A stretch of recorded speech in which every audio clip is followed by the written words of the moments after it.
Now that you explained that some of the damage and stuff is going in affluent communities, I could see somebody like him saying that.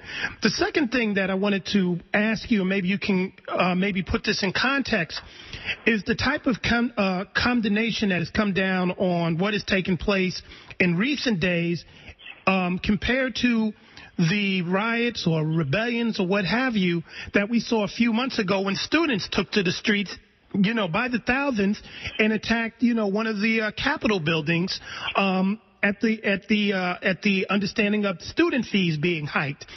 When that happened, people said that, well, these students are courageous and they seem to be standing up for their rights and they want a good education, et cetera, et cetera. We didn't have the type of demonization that we're seeing here, even though it was pretty raucous. Obviously not as much damage now, but maybe you can put that in context for us.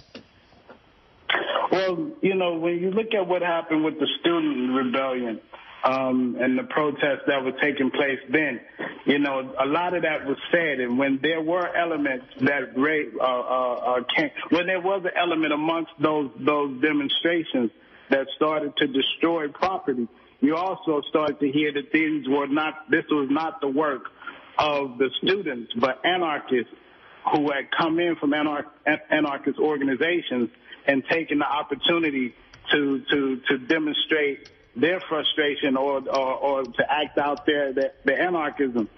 And what I see happening with this situation is a similar situation again. You have young people who have said that there were issues with the way in which the police have been stopping young people and searching young people and harassing young people. In London, in certain parts of London, on average, a black youth is stopped 7 times more likely than his white counterpart. And then with all of those stops taking place, 0.03% of them actually even lead to any type of police required action. So it shows that even though they're being stopped more than anyone else, it's not actually leading to any criminal convictions. And when you're under that kind of pressure and you're under that kind of constant scrutiny, you will feel frustrated. You will get upset with it, and because not all of the police officers are polite or even treat some of these young people as human beings as we know they are. And that's going to come to the surface at some point in time. And I must point out as well that in the last couple of years, there's been over 333 deaths in custody. Now, they had another recent case, Smiley Culture, a gentleman who was a former reggae artist who the police raided his house. And any brother or sister or other members of the more disenfranchised community would know that if the police come to your house and raid your house and say that they're looking for drugs, they handcuff you. Wow. They never handcuff Smiley Culture. In fact, the police officers reported that they allowed him to go into his kitchen and make a cup of tea while they were searching his premises. When have you ever known law enforcement officials to allow you to be unhandcuffed and move around your house in order to make a cup of tea while they're searching for drugs? Right. That's just unheard of. And then all of a sudden, the report says that Smiley died from a self-inflicted knife wound. Wow.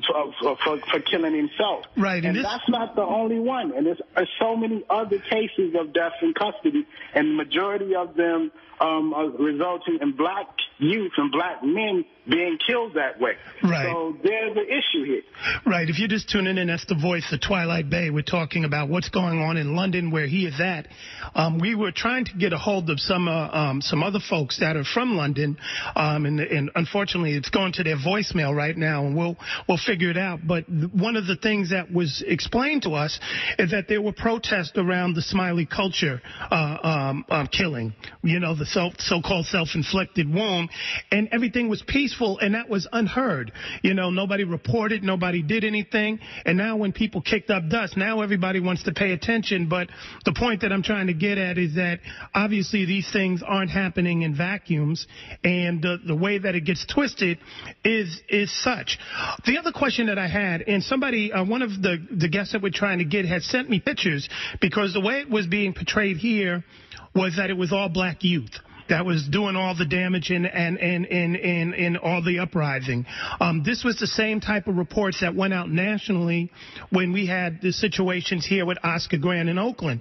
But for people on the ground, we found that it was pretty widespread. It was youth from all different backgrounds, from all different cultures, all different ages. And one of the people sent me pictures, and I was like, wow, there's a lot of white folks that are running around in these areas, too. So can you explain how that's all breaking down? Because obviously, if you're having these uprisings this widespread, this is obviously not a quote-unquote black riot.